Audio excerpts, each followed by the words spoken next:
either in person or virtually. What is this message? They're being recorded.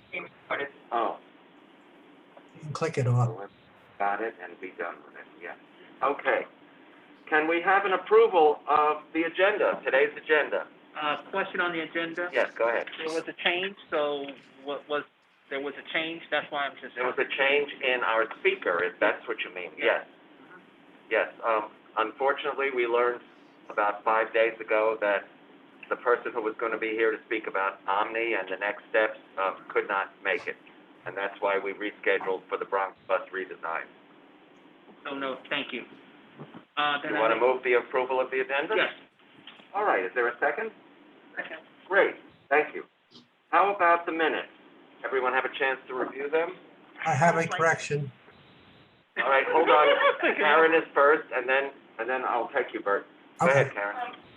For the correction, it's in the new business, when I said, do we know anything about, just the status of, the Fifth Avenue bus proposal, that's the only difference.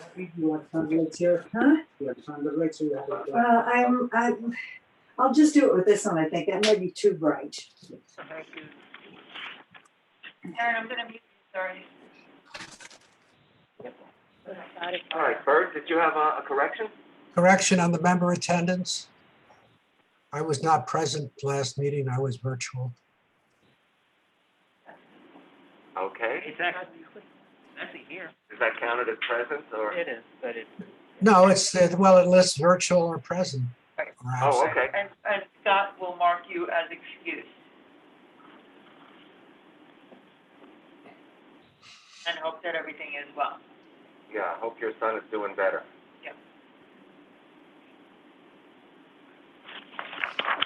You're muted. He's doing fine. He's doing fine now. He's home with his calves after surgery. He's doing fine. So thanks for asking. Good. Great. Thank you. Andrew, Yes. I'd like to make a motion with the corrections to be approved. All right, there's a motion to adopt the minutes as amended. Second. Seconded. Anybody object? All right. We will update those minutes with those corrections. Thank you all. Let me get into the chair's report. There's been a lot of news, obviously, in the last few days. Most of it good. As far as ridership is absolutely coming back. All of the agency presidents reported that at yesterday's meeting. As for the subways and buses, we're back up to 54% of pre-pandemic ridership, and it's growing every week. Let me take this off while I'm talking. And that's a really good sign. In addition, on-time performance has ratcheted up to 83%. Some of that, they acknowledge that you might be waiting longer with all the, we're running as much service as we can with the crews we have available, messages all over the system, but they have sped up the actual running times in various places. Not, of course, when there's a GO going on, and I've prepped by several stations for many, many extra minutes. But on weekdays we're talking about, they have sped up a lot of the service. So in that regard, while you may wait longer on the platform, if you're on one of the lines and the C, the F, the R, and I think the Q maybe were subject to that this past week, your trip is about the same length or even possibly shorter due to the speeding up of train service. As far as ridership on Metro North and Long Island Railroad, it continues to rebound. It is faster on the Long Island Railroad than it has been on Metro North. In addition, some riders and board members complained about the lack of certain express service being restored on Metro North. Some train service has absolutely been restored, but it is not an express, and board member Zuckerman specifically pointed out a trip that once took him 1 hour and 1 hour and 10 minutes is now taking an hour and a half. So clearly, I know that the Hudson Line has had some real infrastructure issues with some of the storms we've had and the washing away of infrastructure under it and having to replace it. And there's work crews out on the Hudson Line frequently, and trains are having to go slower as they go by the work zones.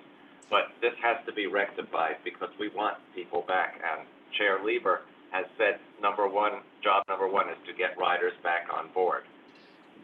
And to that effect, Governor Hochul and Chair Lieber, acting Chair Lieber, if you want to call him that, have made a point of saying that due to the money from the infrastructure bill, now that that's been divided up between New Jersey, New York, and Connecticut, and New York will obviously, because we have the lion's share of riders, will get the lion's share of the funding, we'll get in excess of $10 billion. They say that that means there does not have to be a fare increase, and no service cuts are off the table. They say that initially, they said it through 2025. However, there is some language and some parsing of language whereby you can interpret that means that in 2022, 6 months in, there could conceivably be a fare hike. And Lisa wants to say something, I can tell. She's stretching through her mask. Go ahead. So there were two pots of money, right? There are two pots of money. One is that came in through the federal infrastructure bill, and the other one is that came in through the relief package. And that was the distribution of money between the three states. That is the operating money that allows the MTA and New Jersey and Connecticut to apply for $2.2 billion for the additional operating relief. So that's what this is all retroactively coming out after the initial announcement of all the good news to sort of explain it. So that's where, because everyone was saying, well, the infrastructure money pays for capital, so how is the operating money coming in? Which there are certainly ways that the capital money helps the operating budget. Absolutely. But this was operating money that came in through the Tri-State Division, through the American Rescue Package. Yes, they are. The ARP. Yeah. Having said all of that, it is also quite likely that absent a fare hike, there will be a return to peak and off-peak for the commuter rail services beginning in January. Some might call that a fare hike. It's actually a return to normal, but again, Chair Lieber has said job number one is getting riders back on board, and to that end, I've been lucky enough to be on a working group on looking at new innovative fare structures and fares. Of course, our Freedom Ticket, Phase 2, is certainly one that is being considered and has been discussed. A 20 trip, such as New Jersey has on their Flex Pass, is another thing being considered for the commuter rail and also for subway and bus. And of course, fare capping on the Omni system, which would mean, and it's interesting, there has been a little divide on the discussion whether there should be an actual cap or no cap.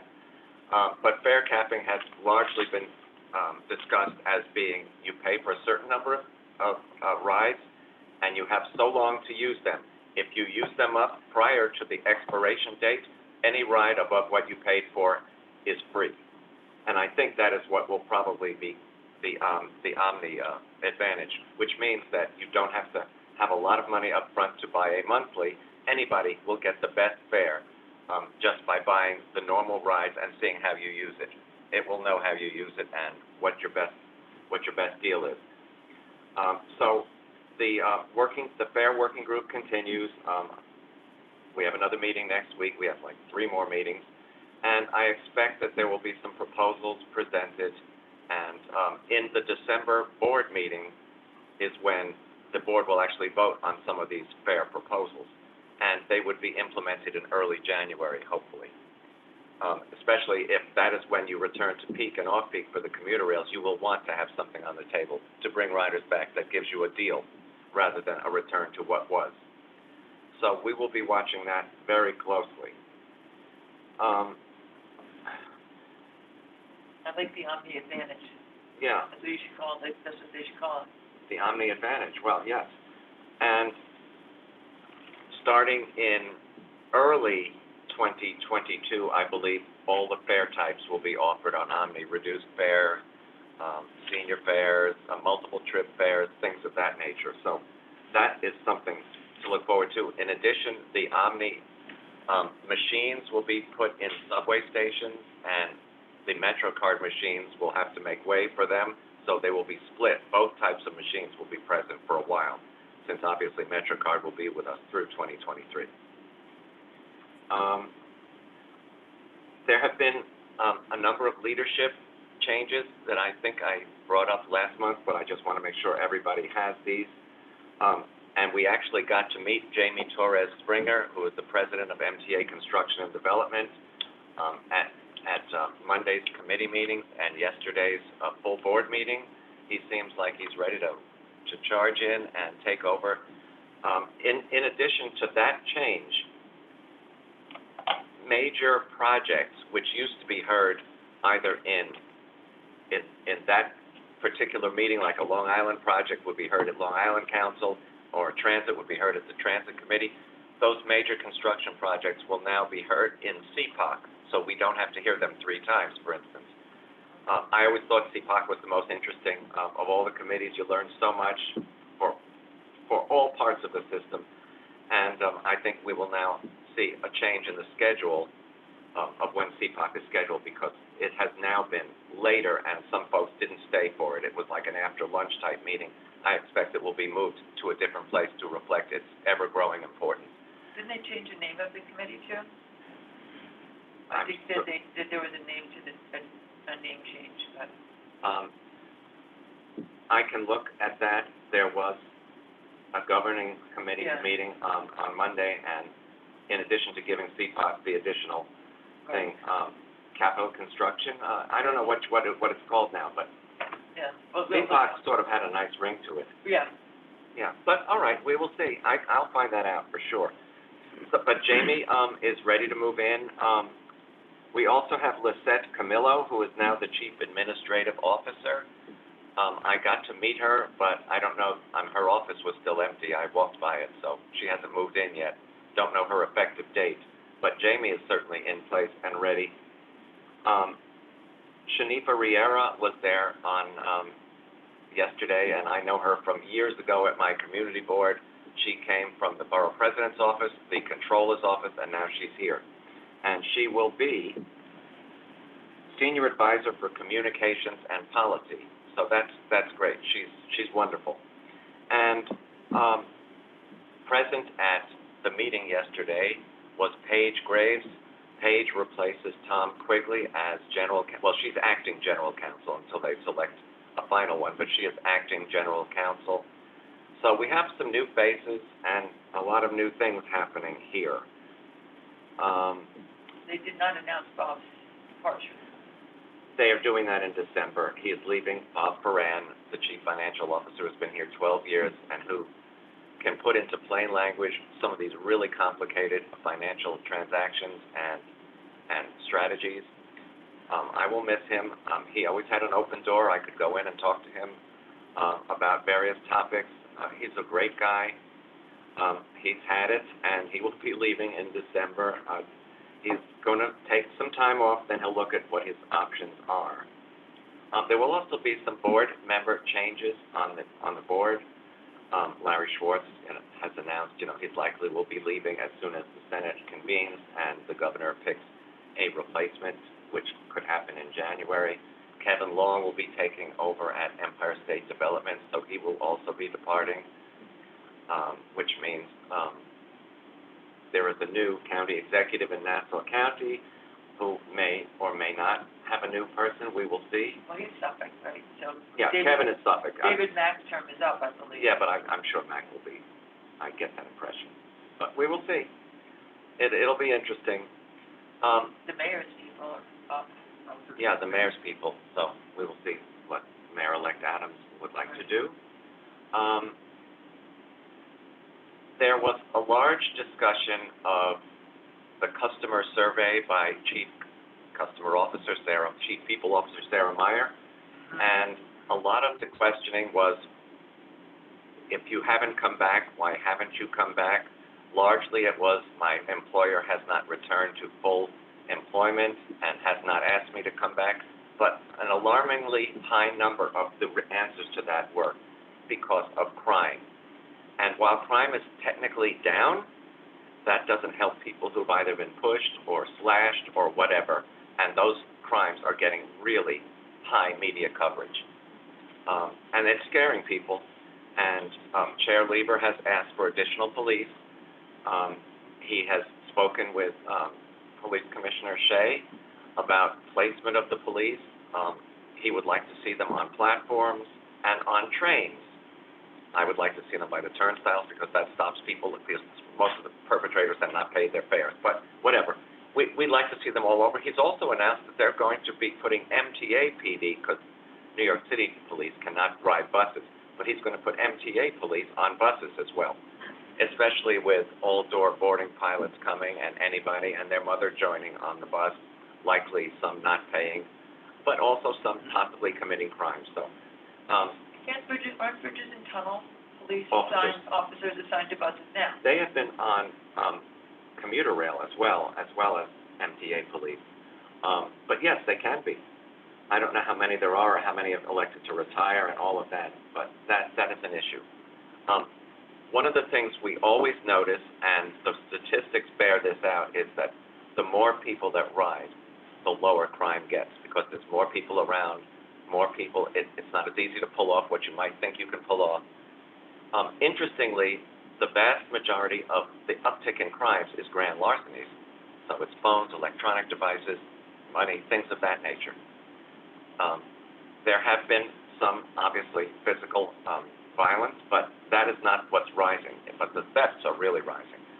So, And can I say? yeah, please. One of the things that Sarah talked about yesterday was that as people get back into the system, their perception of crime decreases because they see that the system is safer than they thought it was. And I just anecdotally hear that from people, Absolutely. that they're are really afraid to get in, and when they do get in, it's like the subway. So, It is, and, common sense for everybody, whether you're in the street or in the subway, don't be near the edge, know who's around you, makes perfect sense. Andrew, yes. quick question. Sure. Do we get a sense of whether there's a pattern of time of day for the crimes and whether the patrol strength matches that time period? There were, the last group of crimes I have noticed were at odd hours, like either at a 5:30 a.m. or at an 11-something p.m., and there was one at a 4:30 or thereabouts p.m. So they're all over. I don't know that there's any logic you can detect from that. we've continually asked for data-driven deployment and transparency, and one of the things that was discussed was the need for greater transparency between the police department and the MTA, so that the MTA has a better understanding of how officers are deployed too. That's because that is the question. I mean, I know they don't want to share patrol strength or locations, but I think we need to get a sense of the time of day and whether there's a mismatch here. And I think that information would help people feel safer. If their crimes are occurring at these odd hours, where are we deploying the people? And they're geographically diverse, Stuart, very diverse. Right. Yeah, there was one recently at Williams Bridge, and then there was one at Union Square. I mean, they're all over the city. And Times Square. And Times Square, of course. Right. And the fact that we now have cameras in every station led to the arrest and capture of that horrific rapist from Central Park, because he was caught on camera entering the Fifth Avenue and 59th Street station of the RN line, and R line. So having the cameras is definitely a deterrent. I think that's great news. Thank you. Andrew, Yeah, Chris. just to piggyback what Stuart said also, there has been also problems that we're seeing, that a person who's in a walker or a wheelchair, try to get in. I mentioned this last month, that once the person puts it into the order gate, people like to run right into it, and we have asked the cops to come over to make sure no one's jumping through the turnstiles, and it's been getting a little ridiculous on this, and it's not right. And it's interesting you bring that up, Chris, because we also got a little bit of a demo of these new ultra-wide fare gates that will be accessible by Omni or a MetroCard, and not a single ride MetroCard, but any other type of MetroCard and an Omni. And we had a discussion about these new gates, and I think they're on display in 5 stations. I know Atlantic, Sutphin Boulevard, Metropolitan Avenue, Flushing Avenue was one of them.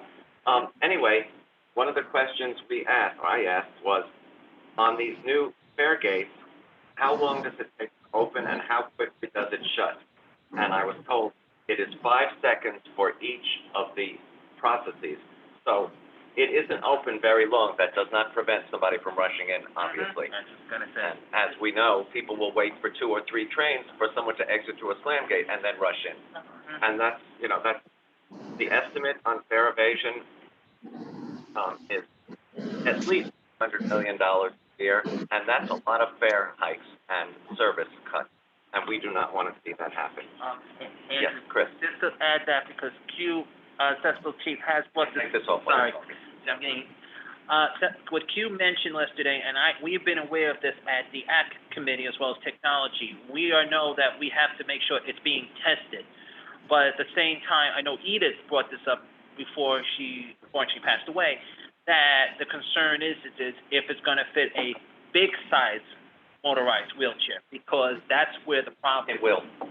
These are large. Yes, and I'm just clarifying that, but also what we're also gonna be making sure what the Omni testers are gonna be doing, that will be phase 3, testing, tapping it, and making sure it's working. Especially now, if you have a credit now and you're tapping with that card or the full Omni card, and someone's breathing like Darth Vader on this. Yeah. What I was trying to say is it is being tested as we speak right now with the full Omni cards, the ones who got them, or the credit cards. And so far, I've seen 3 or 4 people doing it. The phone, right? Also. Yes. Yeah. I didn't have to say the phone because I'm talking about the card. I have not seen anyone using the phone yet, or the watch, like Bradley, you have. I know you can just go boom, like ready to do like saying Dick Tracy, call him Dick Tracy. But the bottom line is the concern is the devices have to make sure they work. And we have mentioned this to Victor that don't want to have to act like Philadelphia that crashes very quickly. Because we were on the run committee, it was mentioned, as well as Chicago crashed one time. But now they're following the same route that we're doing. Yeah, and they have actually acclimated the Omni readers to make them even more accurate. Yeah. When they first came out, you had to have your card exactly in the correct place for it to read you. Now you can basically tap just about anywhere and it reads it. So it's a much wider reading area and it's much more accurate. And we will watch the tests on these 5 locations and see how.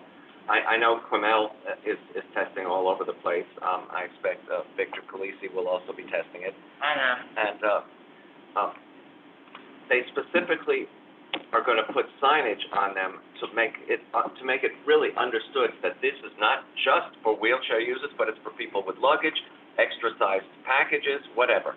Everybody should be able to avail themselves of this extra wide gate. And I know. Accessibility is not just for disability. Right. It's for everybody. Yes, including me, who's testing it, which I have caught already 2 machines did not work, and they already pulled it in, and they have to fix them. And you've had your card checked out? Yeah, the card's fine. Okay. It's not me. It's the machine. Okay. All right. I've summed up my report. Hopefully, if nobody has any questions, we can move on. Did you want to give a report, Lisa, of any sort, or just want to go to old business, or what? Sort of old business. Okay. Unless you wanted to talk about that thing. No. Let's go to old business. Does anyone have any items of old business they would like to bring up? Andrew, I'd like to bring up the station cleanliness concern that I expressed at a prior meeting. Immediately after that meeting, there was a stark difference at Fulton Street and West 4th Street and some other stations that I referenced. But it seems that things have tapered off again. So we had asked for a cleaning schedule or to get some feedback on the frequency of cleanings, and I don't think we got that information. No, and I've noticed what you've noticed. I've noticed some places that are showing signs of not having been cleaned recently, and I've taken pictures and I've sent them to Demetrius. What he has told me is there wasn't any particular schedule that when the crews came through and found places that looked dirty is when they cleaned them. But if you want me to see if I can get a specific cleaning schedule, as Andy Seifert would say, I can do that. Well, then the question becomes then, is it complaint driven that they're looking to then spruce it up? Or are they doing a survey with some regularity? And maybe we should just get clarification on that issue. The other part of cleanliness I had raised about the R46s, and certainly I saw a market change on the A line. But then the following week, the ones looked soiled and worn. So again, it's the same thing with stations, you know, what's the cycle, what's the process now for continuing to assure that the outsides as well as the insides are being, you know, cleaned? Because if riders are coming back and they see the trains look grimy on the outside, even though they could be wonderfully clean on the inside, it's a perception thing about lack of attention to the system. And we're trying to change. Every line would be the G line then. I have not ridden the G line in a while. Grimy, that was Stuart. Bradley, you want to say something, right? So, yeah, Stuart, we've had this conversation in past meetings, and I recall there actually being a schedule that was in place. And I think they explained at one point to us that depending on if there was track work or something going on at a particular station, that station would get skipped and it wouldn't get to the next cycle. So they often would have to skip stations depending on certain work that was being accomplished.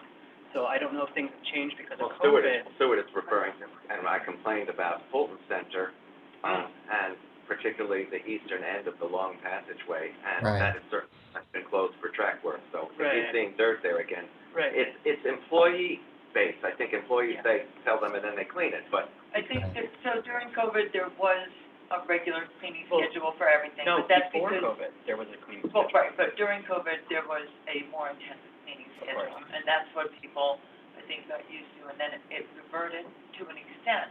But one of the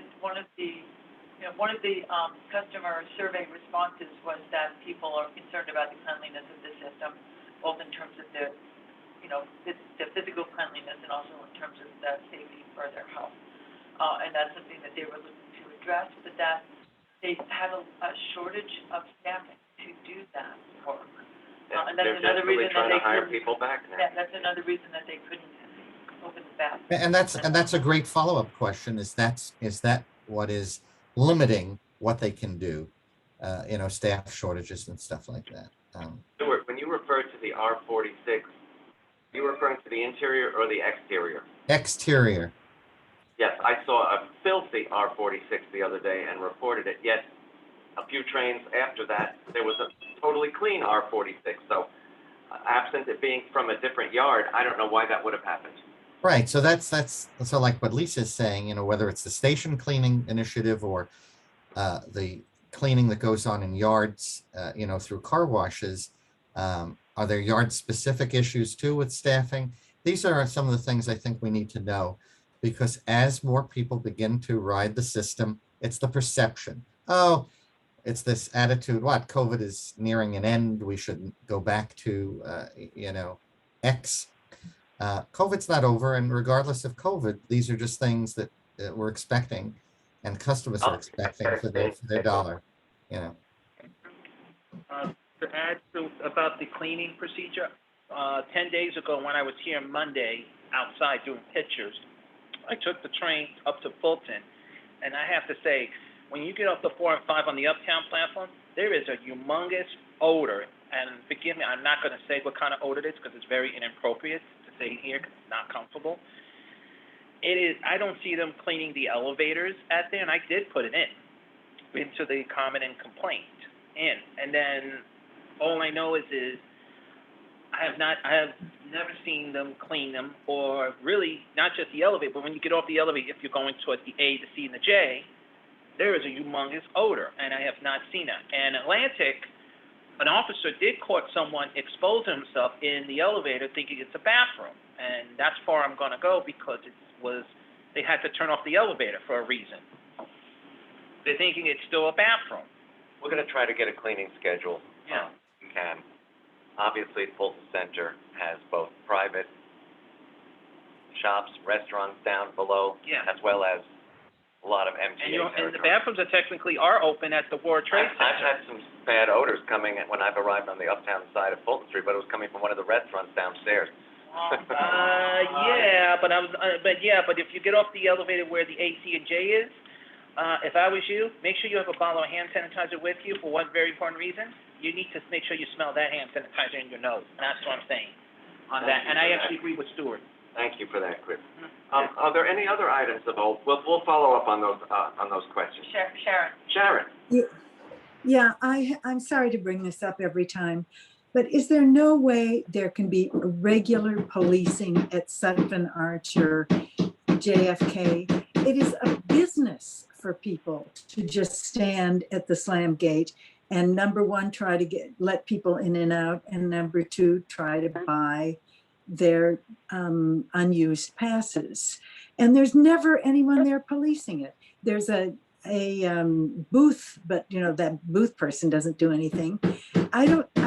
It's just a given at all times that that's happening. And there doesn't seem to be any policing of it. I have reported that location to the police so many times, Sharon.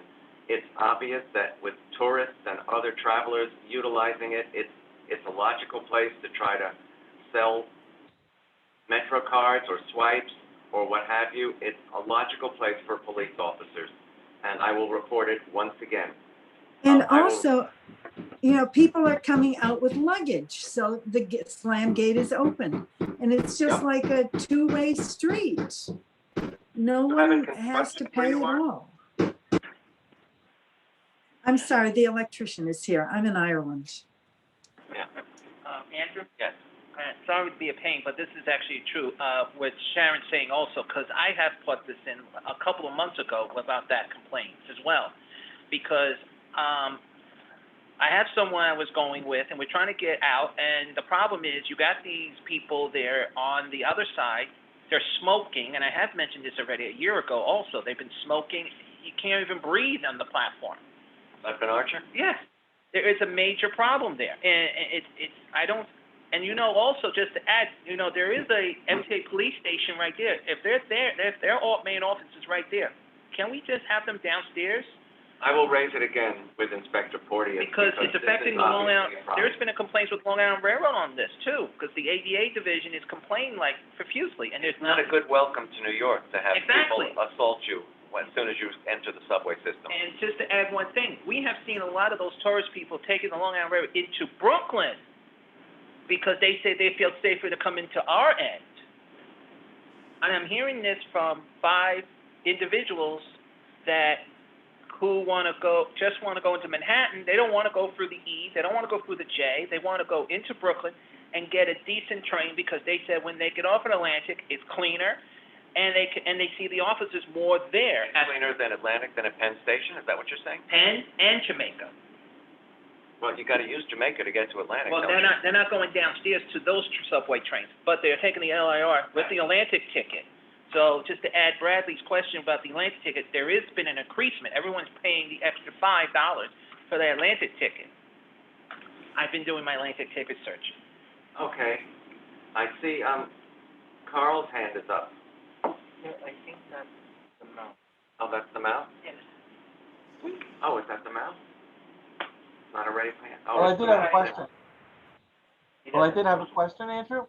Earlier Please, when go you, ahead. earlier when you mentioned the second phase of the Freedom Ticket being implemented, how is that going to work with the Omni system? Because I know with the Omni system, the fares are sort of separate, and with the Freedom Ticket, you have a discount also incorporated with the Metro card, as well as is it going to be able to, the Omni system be able, when it's fully implemented, would Freedom Ticket still be available? Because Not clear yet, but if they do try out Freedom 2, for instance, on the rest of Queens and all of the Bronx Metro North stations, and they allow a transfer to the subway, when MetroCard is phased out and everyone is using Omni, I can't imagine that, because the commuter rails will also be on Omni, that the transfer wouldn't be good. So when it happens, it's going to happen. It has to be good. That would be so ridiculous that as soon as the MetroCard was phased out, you lost your transfer to the subway. That would be not Because I know worth they're it. two separate systems, that's why. Okay. Yeah, no, they're going to be merged at some point. Okay, thank you. Unfortunately, the rail utilization of Omni is still going to be a while off. Andrew, that reminds me of another question that was lingering from the past, but there may not be a quick answer.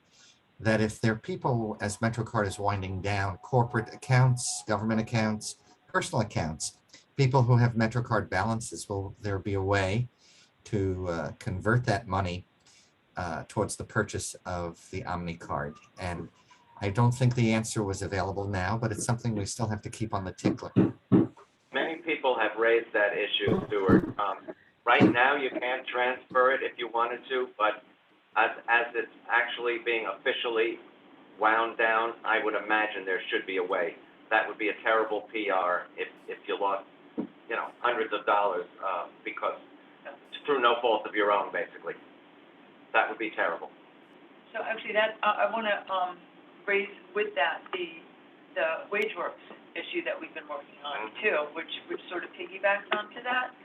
With a lot of people who have have money in their WageWorks cards who haven't necessarily gone back to commuting, but have, and you know, maybe they are, maybe their employers aren't taking them back yet. We've been working with Senator Schumer's office and Congresswoman Rice's office on that. We're hopeful that the legislation is finally going to get some traction and move forward. And they are actually working with the Professional Affairs Office to try and move that and address some of the questions that we raised.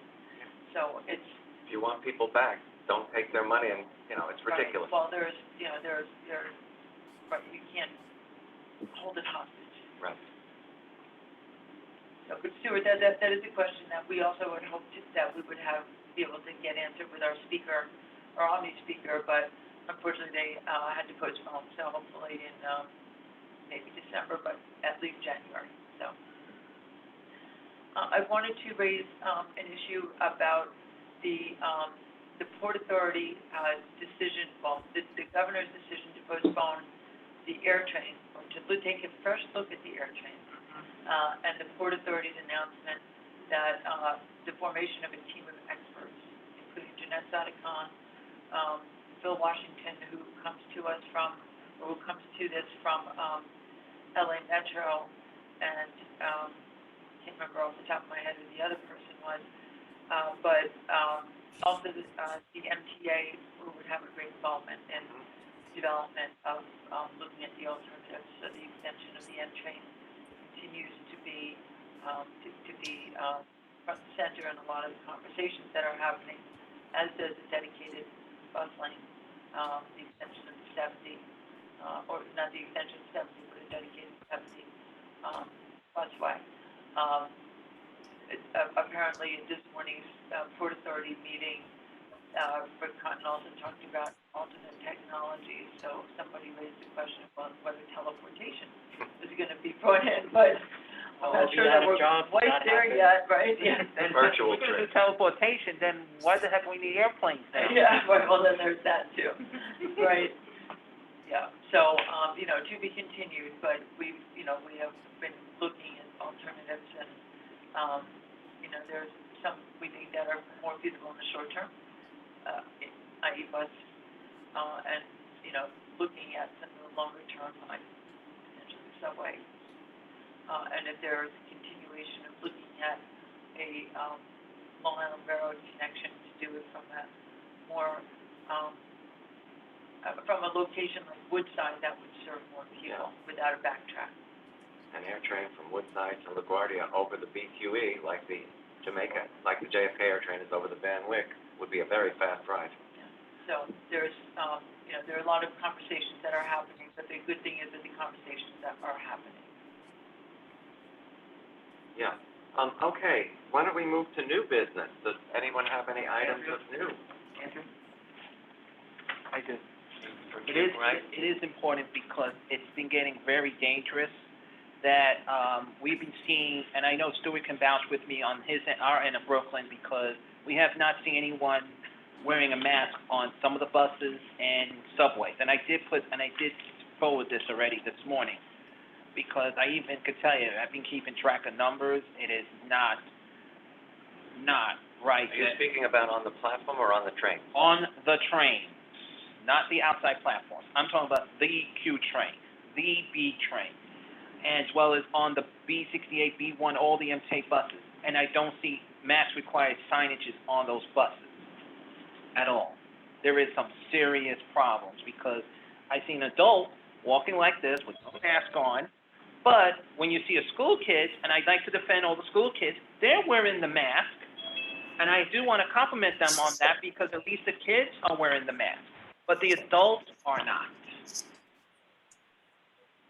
And I'm not, and I do want to make it very clear for the record that I've seen students wearing the mask, or if, say, their mask got messed up, I see them putting their hat in front of their face, and I do give them credit on that. Are these trains that you've gotten on and ridden all the way to Manhattan on? Yeah. And when other folks get on all wearing masks, these folks still don't put on a mask, right? No, They don't care. they don't care. And I can tell you, when I was on the B train today, I see people on there, I see almost a full car train. When you get to new car class, I see 2 or 3 people not wearing it. I'm sorry, 2 or 3 people not wearing it. You know, and this is something that everyone's saying, what happened to Mask Force? Why is Mask Force not meeting this month? You just raised a really good issue, because the law, the rule says when you're on an outside platform, you don't actually have to wear it. Right. It's when you're on the train or underground that you have to wear it. I will ask them if they have done a study on riders of outdoor platforms, whether they then actually put on their mask when they get on the trains, and ask them to try all different lines, Bronx, Queens, Brooklyn. I think we should find that out. On Agreed. on 7 line, people outside wear masks on the outside On and the on the outside. inside. And on the inside. But I think, I've seen in my travels that it varies wildly by line. Yeah. That's just my And trip. casual observation and time of day. There's no rhyme or reason. And there's no, it's just Some anybody. people will not People wear just a do, mask. They Some just people won't. forget because they don't wear it outside, and then they're like, oh yeah, I gotta put it on. Or Lisa, they will say this, I've been vaccinated, and they make the announcement, doesn't matter if you've been vaccinated, you still gotta wear the mask. Because how do you know this person, or that young lady, or that man, or that child been vaccinated? Now, How do you know? So Chris, I'm not sure that, I don't know that mask force is the answer, No. mask enforcement is the answer. No, In I'm some saying ways. both. But, when I was at Woodside on Tuesday, there were, just without mask force, there were people in transit fast handing out masks. And some more of that casual, not casual, but just regular, handing them out without it being a thing can also help to remind people, I think, also. Yeah. It would just be nice if we see some elected officials, I see some elected officials that do help, but it'd be nice to see them doing this during the holiday season that's coming up. The mask required needs to be brought up, because you're gonna have a lot of people wanna go shopping, go see Rockefeller tree lighting, or if the holiday train is running, we gotta make sure everyone's gotta remember, when you enter the train, as Andrew, you said, once you enter in the tunnel stations, indoor stations, please wear your mask, but there is. In the train itself, even Yeah. if it's an outdoor station. Outdoors, I didn't say, I just said indoors right now. I'm only talking about indoors, because outdoors, it's, definitely I knew that, When because, you're in the train, regardless of whether you're indoors or outdoors. because what I do outside, when I'm at Neck Row Station, or Avenue U, or King County, whatever, I don't put this on until the train arrives in, I just do this, ba-ba-bing, ba-ba-boom. And do you say that every time you put that on? Uh, That could get annoying. I only do it for you, Andrew. Oh, okay. Scott, let me just ask you, have you ridden the SIR recently at all? How is mask compliance on the Staten Island Railway? Good point, yeah. And you're muted if you can unmute. I know, I was trying to find the button. The masks are like 50-50, maybe 60-40, but wear 40 not. Really? Yeah, but nobody's complaining. you don't see any enforcement of the mask rule, though? There's no police officers or Staten Island Railway personnel telling people to put on masks? I haven't seen a police officer, a New York City police officer, an MTA cop on the train or the platform in about a year. And he did mention that last time. And no Staten Island Railway personnel telling people to put on masks, like a conductor or anybody? No, they're not. Okay. I have a question. Yeah. So, correct me if I'm wrong, I thought that NYPD possibly said that they're not going to really enforce mask compliance? That changed. That That changed changed with an announcement that they were going to. after that whole discussion happened, Yeah, right? that was more recently. They So- were gonna hand out tickets, and so was the MTAPD. So, my question is there data on that and how many summons have been issued or whatnot? And because I really feel that a lot of people, riders, especially if they're tourists, they don't know or completely understand that it is still being enforced or that it's still required. But there's no ads at all in the system whatsoever that there are $50 fines for people who aren't wearing their No, masks. there's ads and signs all over paths, but not the subway. Right, so I just think people aren't aware of it, And the bus. I it's saw confusing, of do I wear a mask, do I not wear a a mask? team of 3 police officers, when a train stops at 72nd Street, actually go on the train, walk up and down and look and see who was and wasn't. Well, and I've been That's in, one time only, I saw right, that. and I've been on, on the Lex line, there's a lot of people who don't wear masks, I mean, not 50-50 like in Staten Island, but there's been times where I've been on the train where there's been police and they look for, they don't go up to them to tell them they have to put on their mask, they just keep walking. Not Yeah, and you don't wanna start an altercation. And you don't wanna start them, you definitely everyone don't just wanna. stays quiet about it. Mhm. Okay, we're almost due to, time for our speaker. Our speakers are here. Our speakers are here. Want to go to our speakers? Yeah, first I'm gonna make our interpreters our co-hosts. Time after the presentation? Or? I'm sorry? There'll be time after the Oh, presentation? yeah. Perfect. Hold on. Andrew, you have 3 minutes. We're still ahead of schedule. 3 minutes? Yeah. We're doing pretty good. And Lisa, will you make Bronx Bus Redesign Team a co-host so that Robert Joseph can share the presentation? Yeah, let me find them. No, I see, there's Robert. Okay. Oh, so Robert Joseph changed his name. Sorry about that. Okay, make you, I'm gonna allow you to share your screen, right? For Robert Joseph. Yep. Okay. Robert Joseph is sharing his screen. All right, but we need to put the spotlight. There we go. Okay. Great. Can you all see my screen? Yes. Yes, I'm in New Jersey. Excellent. Let me go around the back. I will let Kate start the presentation. Yep. Are we ready? You're on. Sorry. Kate. Okay, so I can't see the room anymore. I can only see the screen and the interpreter. And I'm just going to share the interpreter's request with Robert Joseph before we dive in, that we want to, speak as clearly and succinctly as possible so they can keep up with us, which is important. So you guys all know me. I'm Kate Contino. I'm an assistant director in government and community relations. And one of my primary responsibilities is working with the Bronx Bus Network, or all the bus network redesign teams on community engagement and outreach. So I will be co-presenting with our team today. I'm joined by Robert Joseph and Rob Thompson, and I believe Jessica Signorella, who are the main brains behind the Bronx Bus Plan. You can go to the next slide, Robert. So I know we've spoken with this group before. I know a number of you have participated in some of our events, but as folks who really like to talk about transit with other people, we wanted to come to you today and share with you where we are on this plan. We do intend to take it to the MTA board next month, and we hope that this will be the first borough level local redesign that New York City Transit and MTA Bus Company get to implement. So the process is the same across boroughs. I know that we have representation from around the city here. But this is sort of the rollout of what these big planning projects look like. So we're in the bottom row. We've published an addendum for our final plan that is on our project website. We held a public meeting and have been speaking with community boards across the Bronx, as well as other stakeholders and leaders in the Bronx since this project was restarted in September. As I mentioned, the next step will be to take this to committee in December. We are, hopeful for an affirmative vote from the committee.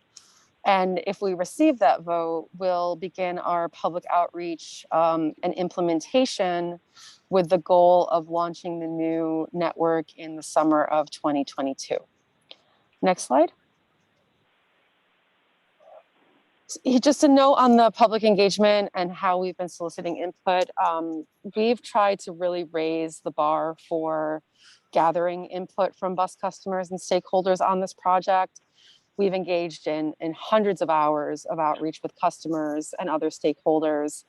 The changes that we're going to present to you today to the proposed final plan have come directly from our customers. These were comments we heard from our communities at our public hearing back in February 2020, and also from our elected officials and community boards.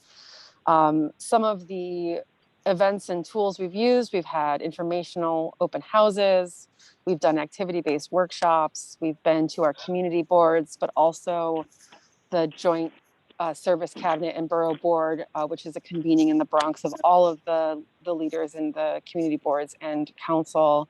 We've done a number of different in-person surveys. And then we also have done direct outreach at bus stops, subway stations, and community events. And all of that information is available on the Bronx Bus Network Redesign website, which I'll drop into the chat. Here, I'm going to turn it over to Robert Joseph to take you through what the proposal includes.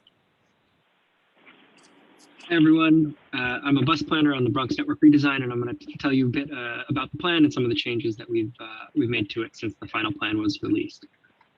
So just a review of some of the redesign strategies that we employ to improve your bus service. We are working on simplifying the network, making routes more direct, getting the customers to their destinations quicker and more reliably. We're working on enhancing connectivity, making sure that connections between bus routes, connections between the subway, and other modes of travel are facilitated and made easier. We're improving frequency. We are doing our best to improve frequency on key routes that will really help customers across the network and prioritize an all-day frequent network that is service that is frequent all day long. We're working with our partners at the New York City Department of Transportation to expand bus priority projects across the borough. I'm going to talk about a couple of those in particular soon. It'll be very exciting. And finally, we are balancing bus stops. We are consolidating bus stops in a manner that will allow us to run the buses faster and more reliably than we could before. By improving bus stop spacing, the bus doesn't have to spend as much time pulling in and out of traffic, and we could save quite a bit of time. So in terms of simplifying the network, we have 14 route changes that is routes that are changing their alignment in some way, and 2 entirely new routes. Those 2 totally new routes are the BX25, which will be essentially covering most of the BX26 route, and then going to the northern area of Co-op City following the BX38 route once in Co-op City. The other new route is the M125, which is going to be covering the bottom half of what is today the BX15 route, south of the hub in 149th Street. And as I mentioned, we are making changes on a number of other routes. Some routes are being extended, some routes are being shortened. We're flipping the corridors in a couple locations. And if you have specific questions about what those are, you can refer to the plan. You can see these are the routes that have the big changes that you want to see. Yeah, that's essentially it. I will tell you a bit about some of the changes to connectivity that we have. We will be extending the BX6 SBS to Soundview.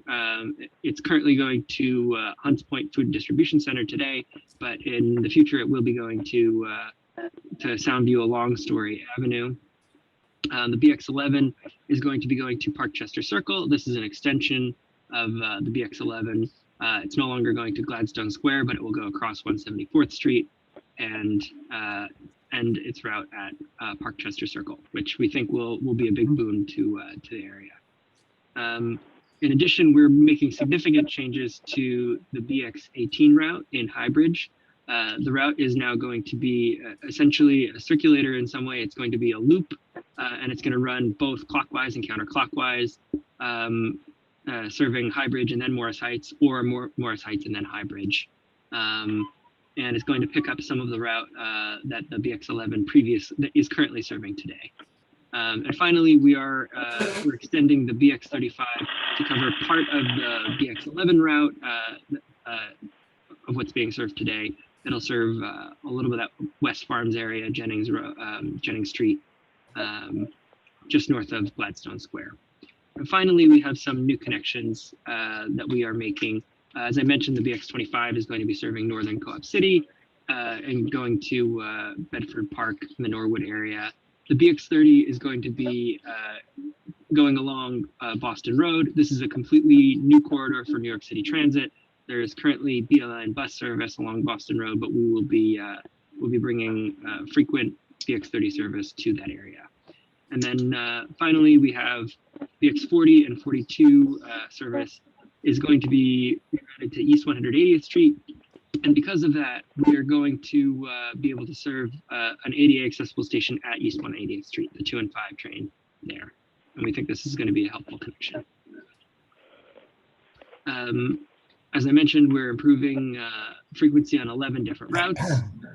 And we wish we could improve frequency on more, but these are some really key routes that are going to see some increases in frequency, and some of them you might have noticed are the same corridors. We're able to improve the frequency on key corridors we think really need the service. We are working with our partners at the New York City Department of Transportation to bring bus priority projects that give some kind of special treatment to buses to speed up service in a number of different areas. We've already completed a couple different projects with them. Along 149th Street, we've completed a bus lane. On E.L. Grant Highway, we've completed a center running bus lane for the BX35. The first part of University Avenue has been completed for the BX3 and BX36. And along 181st Street, which is technically in Manhattan, but serves 5 different bus routes from the Bronx, we have a busway there as well. We also have some projects that are in the works right now. We're working on the Pelham Bay Park Station area improvements, the northern part of University Avenue and Story Avenue, and we have a couple other projects that are going to be coming up in the future. We're excited to be working with DOT because these projects really do help us improve bus speeds and bus reliability, as anyone who's been on a bus lane will know. We're also balancing bus stops. We're planning on consolidating about 400 bus stops, which represents about 18% of the bus stops in the whole Bronx system.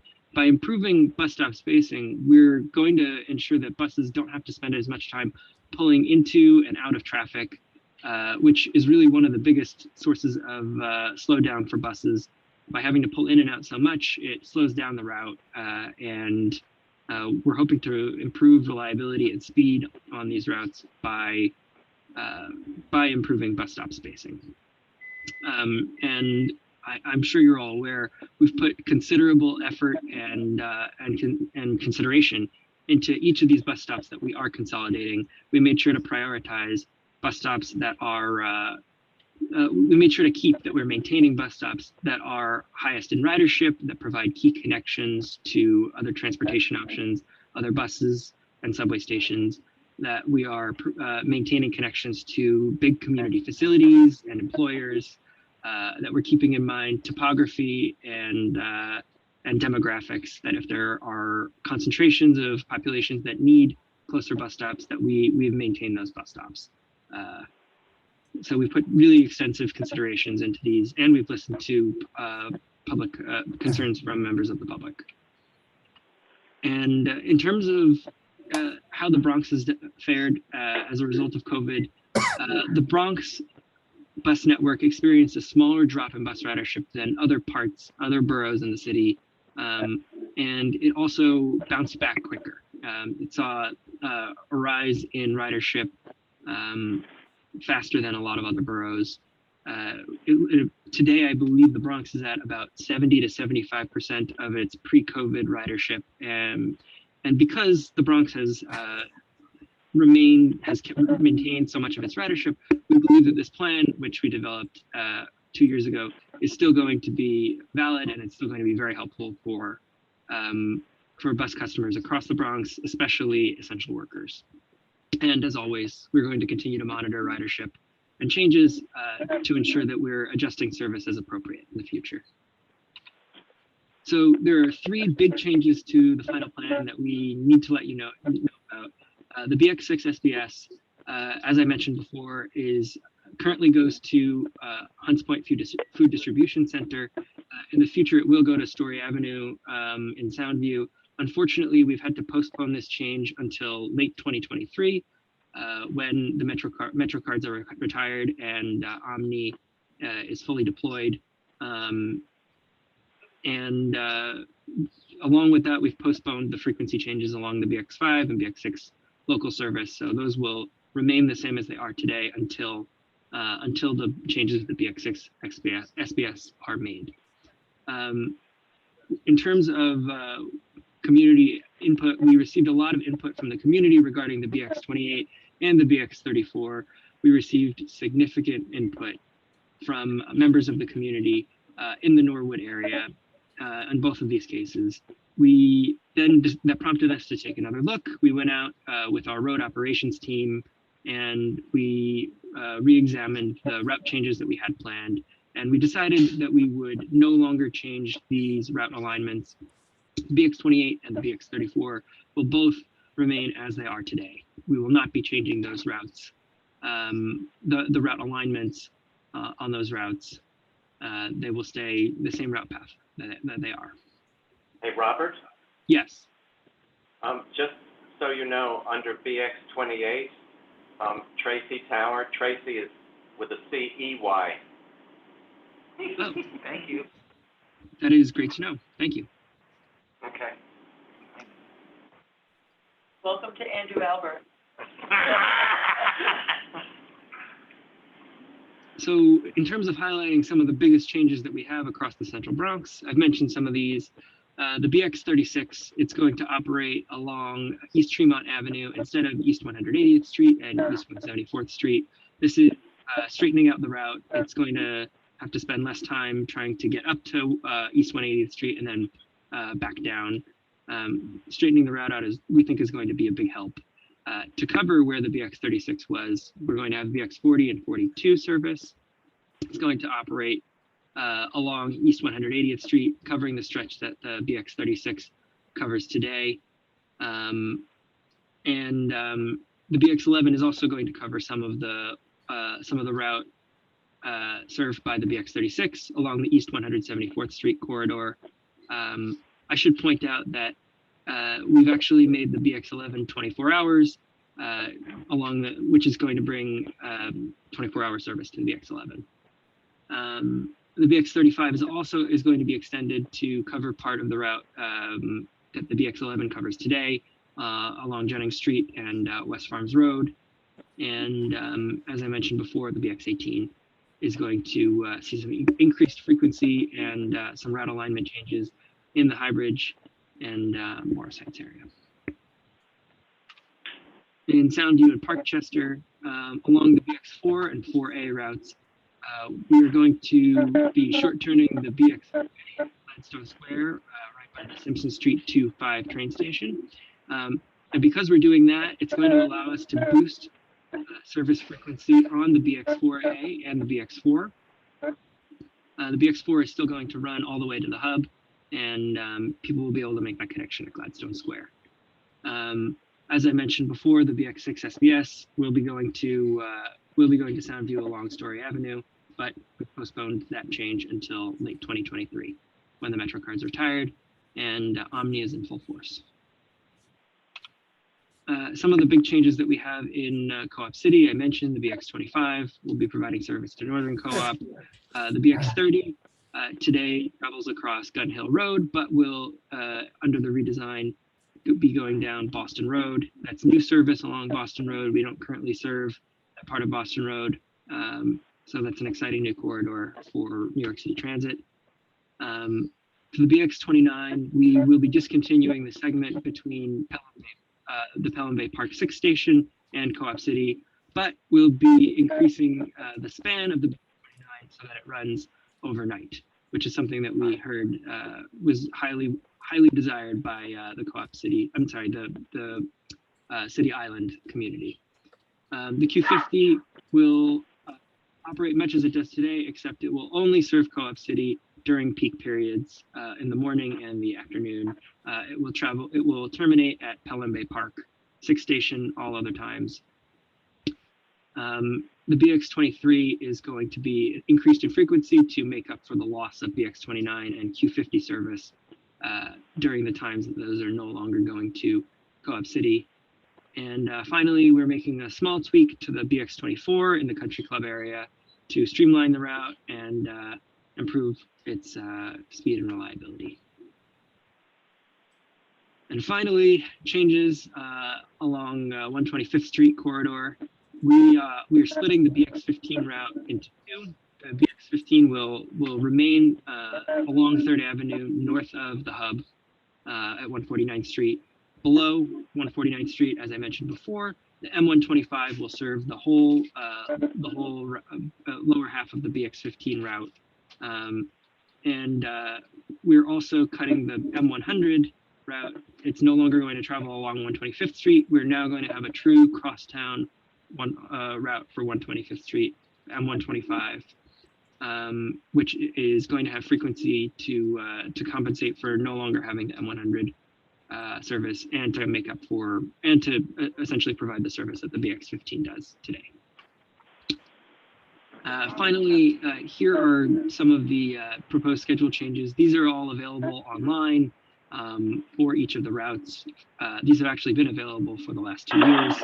If you haven't taken a look, we encourage you to do so. These are really here for reference. But if you have any questions about any particular routes, the answer to your question is most likely online. And here's the timeline. I'll turn it back to Kate.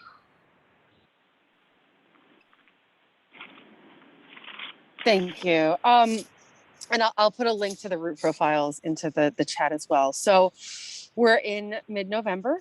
We are wrapping up our community board presentations and have recently held a virtual public meeting. If you weren't able to join us, the video of that meeting is up on the MTA's YouTube. We've discussed how we plan to take this to the board in December with the goal of implementing in summer 2022. Still feels weird to say that. And that is the presentation we had for you today. Just a reminder that for the Bronx project, we are only moving ahead with local limited and select bus service proposals at this time. We are not moving ahead with the express bus proposals that were originally published in October 2019, and we'll be revisiting that part of this project at a later date. So thank you. Kate, have you, on the issue of the M100 change that Robert just spoke about, has that gone through Manhattan community boards yet? So Andrew, we have reached out to every Manhattan community board that would be affected. So 9, 10, 11, and 12. We had a couple of open houses and workshops in those communities back in 2018 and 19 during the development.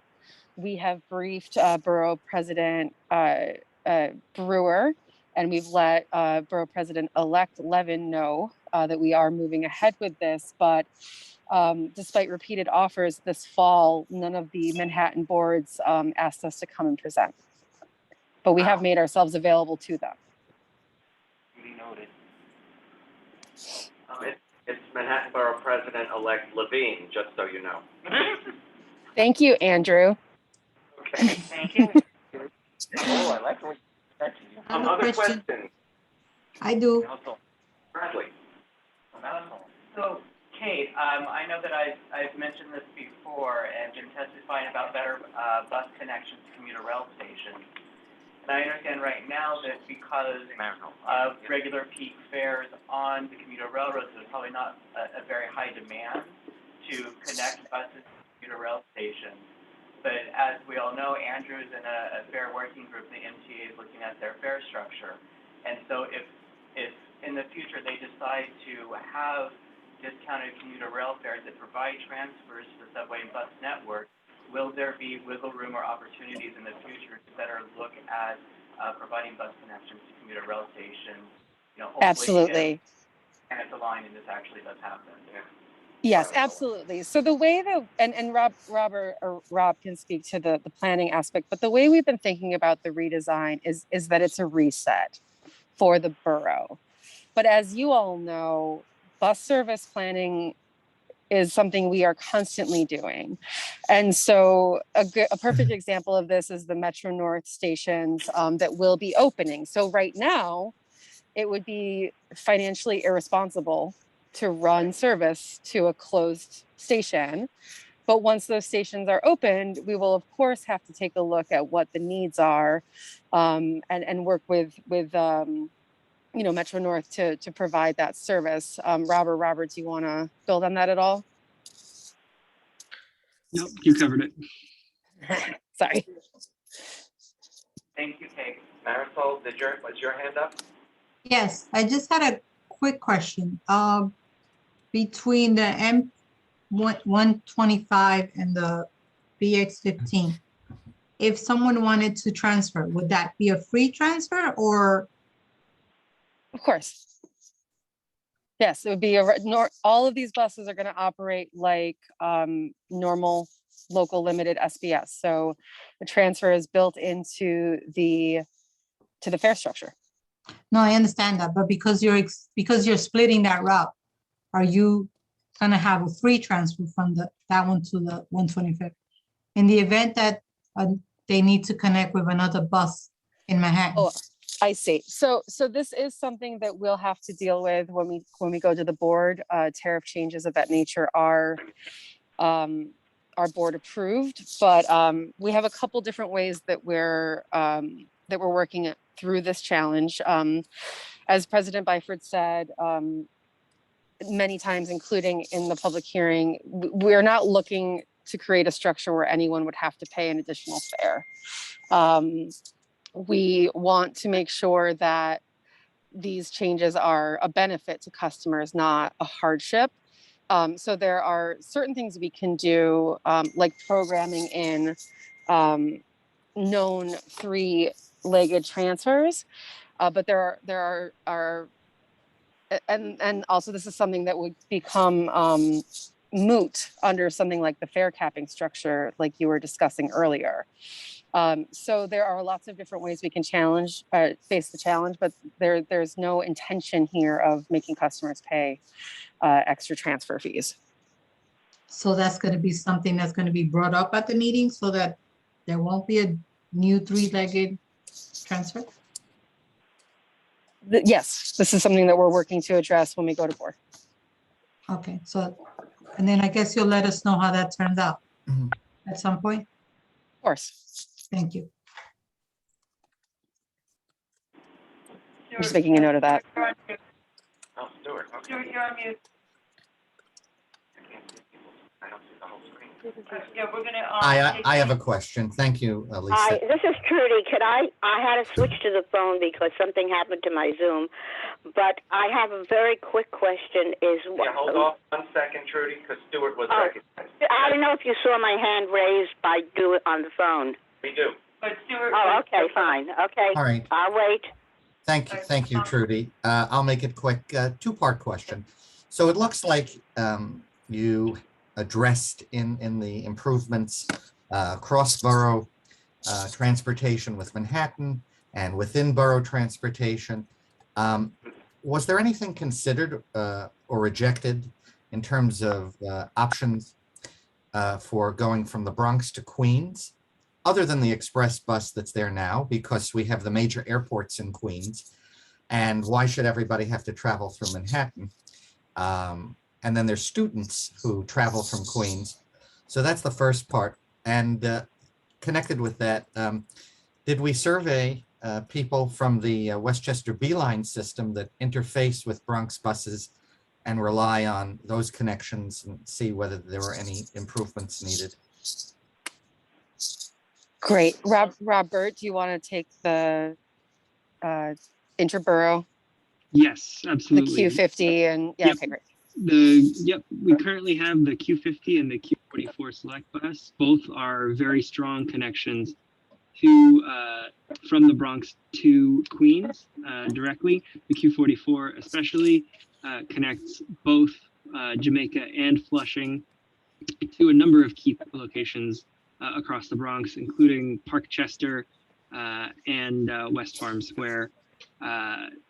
The Q50 is a big connection for, like I said, Pelham Bay Park and Co-op City to Flushing. So nothing came up about frequency of service on those routes or the need for any additional interborough transportation from Bronx to Queens?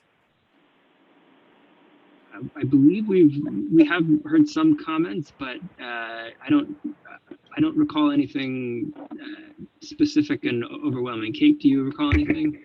Well, for the majority of our customers, it's actually faster to take the subway into Manhattan and then jump on the M60. That is actually the most rapid trip to the. I know I see your face, I understand, but right now with the buses, with the highway work, that is really the best trip for people. But again, we are doing this in every borough. Right. And so looking more deeply at connections to LaGuardia is something that the Queens team is going to undertake. You know, we had to divide up the city in some way to do this project. And so the line we drew was we would look at every bus coming out of a Bronx depot. And so that is what this team has done here. And then we will continue to build on this, the Bronx redesign with the subsequent boroughs. So we'll be making an announcement by the end of the year about Queens and then Brooklyn. And then we're going to have a lot of interborough projects to deal with those two as well. So that connectivity is absolutely something that the team is considering. But those LaGuardia connections are not going to be part of the Bronx implementation. Okay. And your second question was if we talked to Beeline, we absolutely did. They came out to a number of our earliest, I think there were the open houses. The team did sit with them and share our plans. You know, there is no fair reciprocity between our systems right now, but we did take those connections into account, and they are also working on some bus restructuring that I think also got paused for the pandemic. But I believe they'll be restarting that, or I hope that they'll be restarting that in the future. Okay, thank you. Yep. Great. Trudy, go ahead. Yeah, I must admit I don't travel too much to the Bronx, but I do go up to see friends in Riverdale, especially at the senior homes there and the assisted living homes there. And I feel blessed because I have a BXM2 stop right on my corner on the Upper East Side on 78th. And I heard you say that you're not doing anything right now, but you are going to be doing I don't know what with the express routes. So if you could get into a little more detail about what and when will be happening with the express routes, like the BXM2, which is what I use quite often. Sure. At this time, nothing is happening with the express bus routes. You know, we do our regular seasonal service adjustments. We do that 4 times a year with our unions and our pick process that I believe this group is familiar with. But other than those regular seasonal service adjustments, we are not proposing anything connected with this process for Bronx Express buses. We received an incredible amount of feedback, and it's just too early to say when and how we'll relaunch that project. But we heard the community. They were not pleased with the original proposals. And we want to serve as many customers as possible. So we decided to keep moving with the local, limited, and select, because those were pretty well received with some, minor points of change that were required. So we are working to keep serving those customers, but at this time, you won't see, if you see a change on Express Bus, Trudy, it's not related to this project. It might be construction, could be a seasonal adjustment, but none of that would be connected with redesign now or in the near future. So there won't be any changes for the foreseeable future for the buses connecting, and I forget the numbers, but also connecting the west side to parts of the Bronx. So that will continue with connecting Manhattan and the Bronx, correct? Trudy, just for clarification, Riverdale is still in the Bronx. No, I know that Riverdale is in the Bronx. That's why I said that you don't go to the Bronx much, but I do go to Riverdale, which I know is in the Bronx. That's why I asked this question. Sure, and it's a very fair question. We've had a lot of confusion out there. We've worked to clarify our website language about what is and isn't moving, but we have left the entire final plan up because folks can still comment on it. We will come back to express service in the Bronx, and the information that we've already received will be valuable when we restart that process. So, but as I said, there are regular seasonal changes that happen with all buses. We do have to move bus stops from time to time for things like construction or road work. So I can't say you'll never see a change on your express bus because there's no way to know that. But if you do, especially within the next year or so, that's a regular adjustment that needed to be made for a different reason than network redesign. No, thank you very much for that connection between Manhattan and the Bronx. Absolutely. Riverdale. Thanks, Judy. Okay. Chris? Yeah, the one thing there was, I know I attended the meeting because there was some concern of complaints in the Washington Heights area. As Edith Prentice was complaining about some stops were being skipped because there were some state stops that people do get off because you have a lot of seniors and people with disability on the BX7, and the ridership on those buses is very high on that area.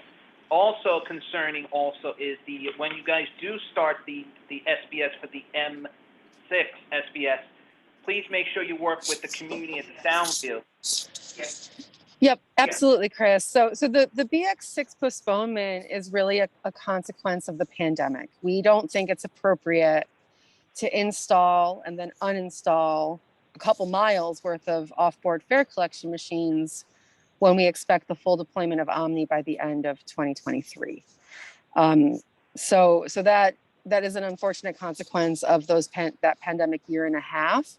But we have reached out to those communities. We will continue to do so. All of this will be messaged and ahead of the changes. And then once we do make that change, Robert touched on it, but we'll be making up the service to Hunts Point with pretty significantly increased frequency on the BX5 and BX6 local routes.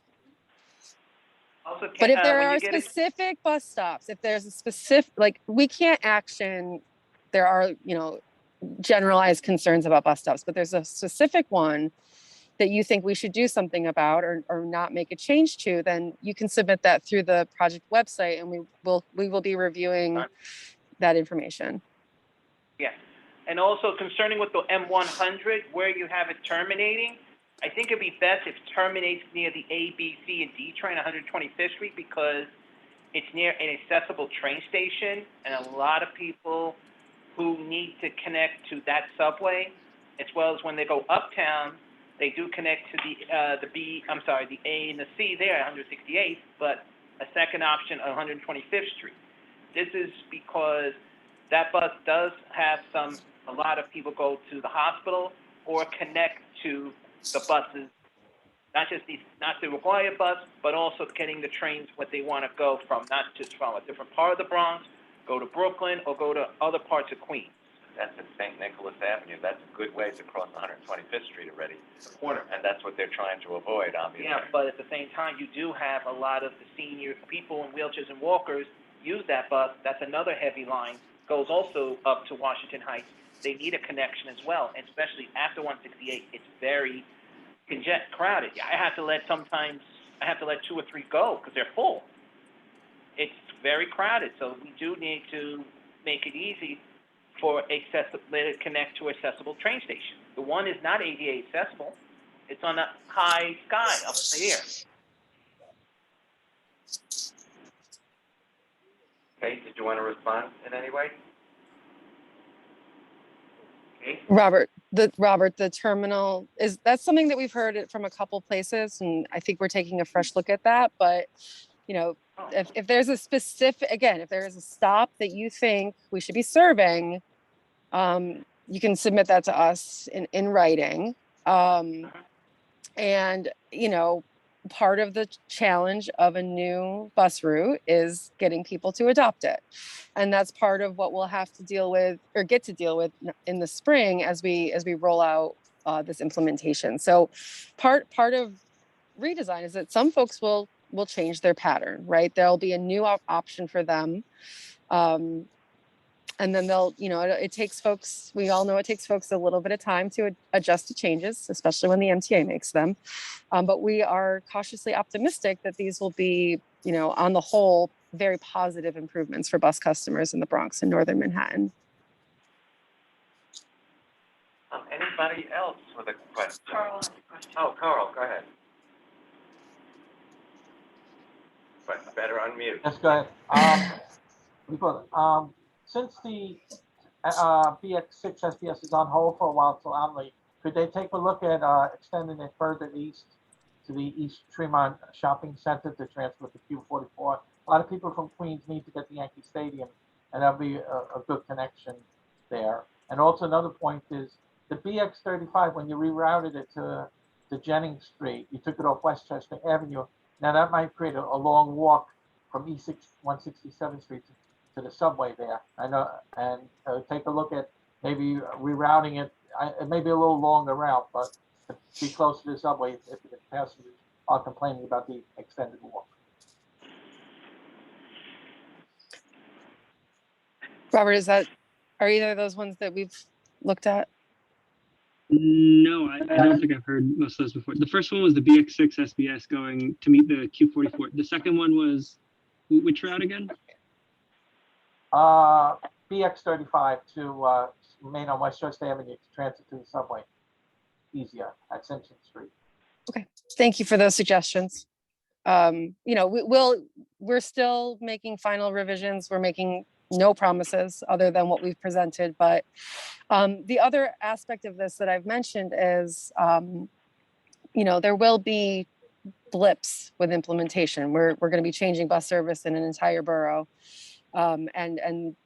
We will probably get, at least one thing wrong and have to, readjust. And if you go back and look at how we implemented in Staten Island, there were lots of adjustments and we were very dynamic and responsive to the community. That was on a much shorter implementation timeline. So we're hoping to avoid a number of those challenges. But, when we do implement and if you see something, we're still there. If you see something, say something, let us know. Buses are wonderful because they're not on rails, right? We can change where they go to suit the changing needs of our Bronx bus customers. Thank you. Okay, I don't think I see. Oh, Marisol, go ahead. I just want to say thank you to the team at the Bronx Bus Redesign, because that's one thing that they are open to suggestions and revisions on. All along this process, they've been open to suggestions, and we in the Bronx, we appreciate that ability and that opportunity to have real input on what's going on in the borough. So I thank you for that. Thank you, Marisol. We wouldn't have been able to get this far without you in your office. So thank you for those kind words. Thanks to everybody on the team, and thank you for your presentation. Thank you for your time. Thank you so much. Thanks. Thank you. Let's move on to new business. Karen? Thank you. I had two updates and then two issues. The day after our last meeting, I attended the ribbon cutting of the Jamaica Avenue, Arch Avenue busway in Queens. There was a little minor opposition. I think it was mainly from people that didn't understand what was happening. There were some issues in terms of detours, because where the busway actually started, people were trying to get beyond where the busway was, and they were all being turned in the opposite direction. And so some of the suggestions were about having some signage to give people detours, and also making sure that it was linked to, traffic apps, transit apps, things of that nature. So that was, a major. These were from bus riders who? Bus riders as well as drivers. Drivers, not the merchants along the route, though. No, these are the comments. The merchants, they're working closely with them to make sure that they can, their trucks can load and unload and things like that, and their passengers can park. But, those were some difficulties that day. Just out of curiosity, the previous route, how many blocks away does the new route make you walk from the previous route? Oh, it's the same route. It's just that cars aren't allowed with a certain stretch of Jamaica Avenue. Yeah. So that's really because, or if somebody's gotten dropped off and they're trying to get picked, those types of things. But these are busways now. Yeah. Jamaica and Archer. Karen, have you seen any signage added since then? I have not gone there recently, but I plan to be down there in about a week or so, so I'll see if that's actually. Let us know. Sure. And then, sorry. I was just to say, I've also been engaged in that project, and there are some punch list items that are still going on. So they are not quite done with the construction work. So hopefully you'll see what you're looking for when you go out next. Oh, okay, perfect, thank you. And then earlier this month, I had an opportunity to see the North Shore BRT in Staten Island. They had a little walking tour of that for a planning conference. And it's really interesting because they have that abandoned rail that's elevated and turning that into it. So it was just interesting to see preliminary designs, proposed designs, as well as, the potential impact to that community. And it's already started to see some development along, what is it called? Let me make sure I'm saying the name. Port Richmond, I think? Yes. Yeah. Bradley's jealous. Yes. So that's interesting because when I was in graduate school, that was a studio project that I worked on, was the North Shore really? analysis, and then after the alternative analysis, and we haven't really heard anything about it since then. So what different alternatives were they looking at? Were they looking at, because I remember back in the day, it was, they wanted to do rail service, but they also were looking at aligning different bus routes to actually use the elevated structure and turning it into a busway. That's it. They're doing the busway, the elevated busway. And then what I had brought up was how they were using the space under the busway. And so we talked about whether it could be like a linear park, for pedestrians, whether there's bicycle access. Well, we wanted to know also if there was any space above for bicycles, but they weren't sure yet. I mean, there would be an expansion because it's not wide enough as it is. But they don't know whether or not bike traffic would be allowed up there. So there's also the possibility it would be underneath. Did they give was there any sort of timeline discussion of, I mean, we can always talk about this offline, but.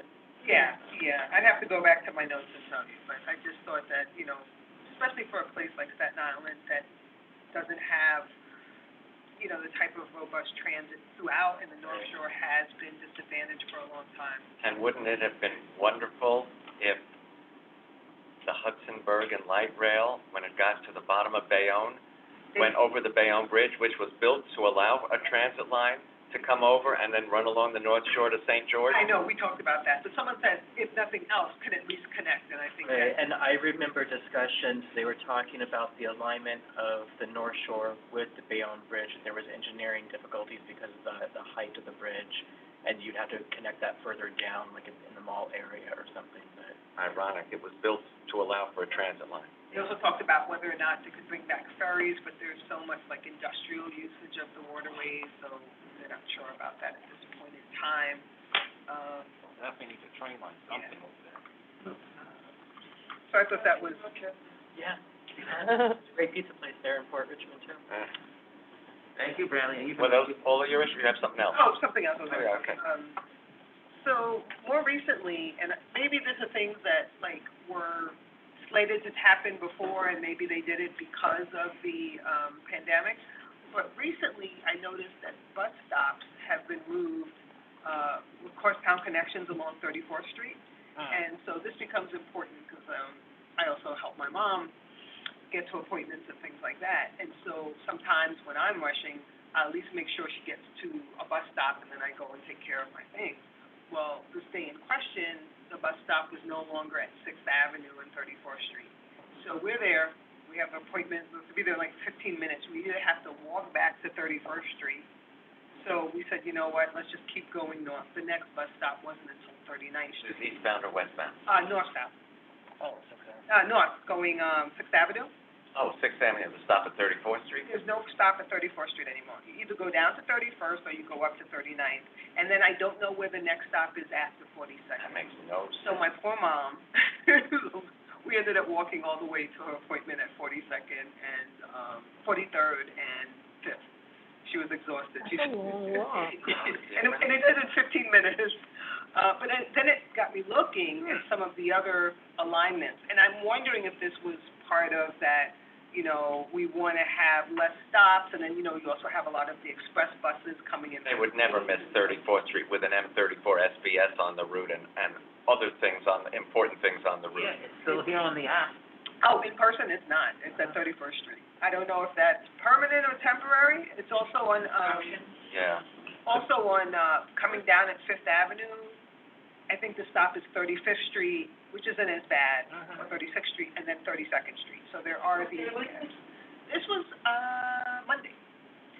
Also on 3rd Avenue, there's no stop at 34th Street. I don't know if this is permanent or temporary, because you have to go down to 32nd Street. So I'm noticing this more and more. This is really important, with this whole bus redesign, because when you're hearing things, like we understand that they want things to be faster, and I always want to know the tension of expediency and convenience, especially for people with accessibility issues.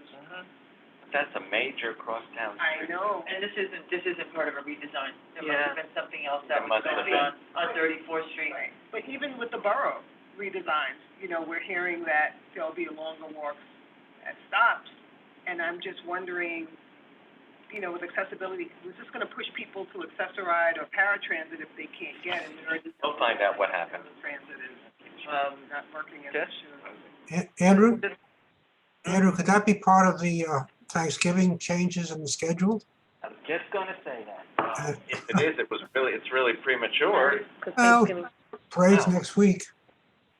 Yeah, it's next but week, they're so not supposed to. Move some of the signs. we'll find out. We'll ask Frank. Yeah. 3rd Avenue has been for a while. The 6th Avenue one is more recent. That's like a bus going into Harlem and missing 125th Street. Especially when you have a major, crosstown route.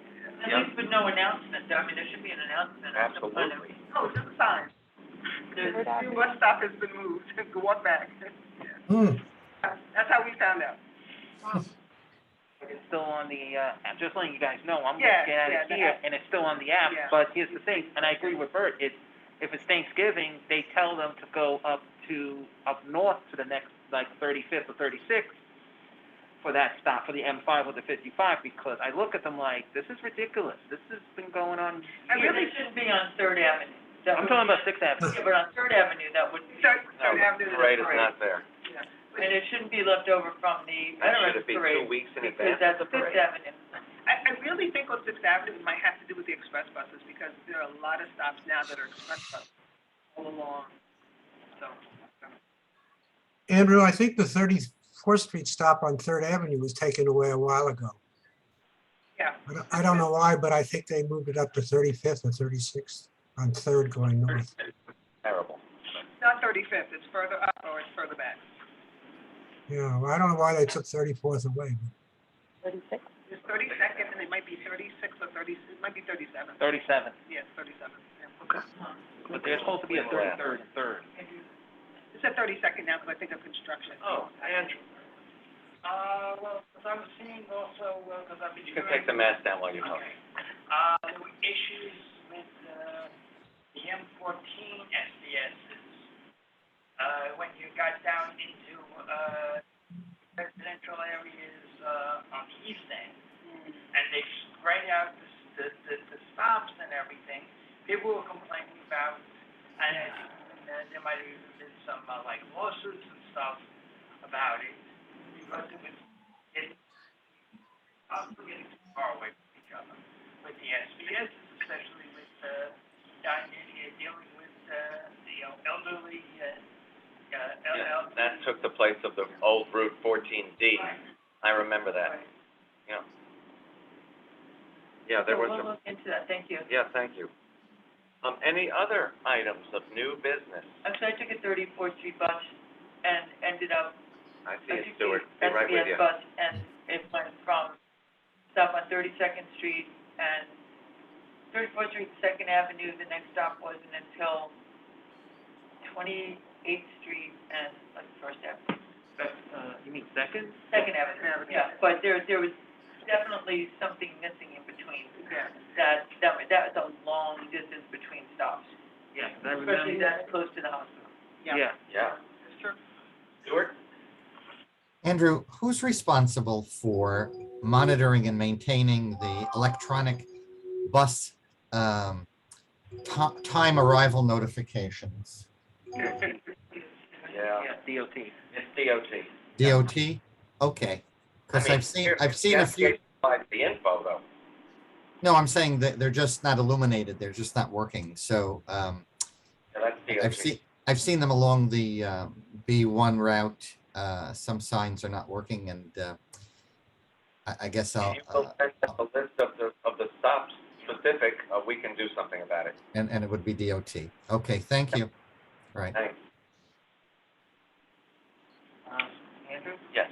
Let me take this off. Is it possible, since Caitlin's here, can we also know, when we're gonna start with the next boroughs of redesign? She said that they haven't announced that yet, that they're gonna give us more information. Kate, I don't know if you wanna expound on that. And Queens was next. So in the announcement from August, which is still on the website in the press releases, we committed to launching Bronx this fall, which we have done. And then we are working towards making a public announcement and updating the website by the end of the year. The two projects that we paused are Brooklyn and Queens. Queens is further ahead, so we're working to restart that one next. But again, we have to take care of a few more things before we can update the website and make a broader, exciting announcement on that. Okay, thank you. Because Andrew, just to say, because I know that Brooklyn just did phase 1 and then was paused, and Queens was phase 2. They should be up to phase 3. Queens is definitely ahead of Brooklyn, Yeah. as Kate just said. No, I'm just doing the, because I remember the phases. That's why I'm saying on phase. Because I know I remember some real I went to you and I the Corona all one. 3 of us. There was quite some controversial issues there. Yeah, we were there, and let me just say, it was like, thank God, Lisa, you were with me on the bus going back to Long Island City. And all I could say was, it was like a lot of our elected officials giving wrong information, saying, oh, this bus would be no longer in service, and no one has actually, MT has not even said that. And it was some proposals on the table though, because they went from table to table and gave us all an update, and there were some very controversial issues, like the bus to the beaches. I remember that was very controversial. Yeah, because Doing away with that bus, on the Woodhaven and Cross Bay line, that's a heavy line. especially in the summer. We'll see what happens. We'll see what happens. Any other items of new business? CCAC meeting? Seeing none, let me wish everybody a happy Thanksgiving. The PCAC meeting is December 9th. December 9th is the next PCAC meeting. We have our speaker, Kate, help me out here. Our speaker is, It's gonna be Joe Chan and Steve Flum. And they'll be presenting on their new map and some of the other really exciting things they've developed this year. I'm sure you've all seen the live subway map and have seen some of the other testing they're doing. So I haven't actually seen their presentation yet. I'm very excited. But they've been doing some really incredible work behind the scenes that they're going to be sharing with you all. Great, that should be wonderful. And if nobody has any issues, I will accept a motion to adjourn. Motion to adjourn, 6 minutes early. Thank you, Wait a everyone. minute, hello? Trudy. It's Trudy. I just want to know, is Amy Linden ever going to be rescheduled? We're working on it. Absolutely. Okay. We are working on it. He says yes. Heard and understood, and we will work with Lisa and Andrew on when we can reschedule that one. It just you know, Okay, she thank sends her you. regards and apologies for Thank you. the shuffle. Thank you. Have a good holiday, everyone. Happy Thanksgiving.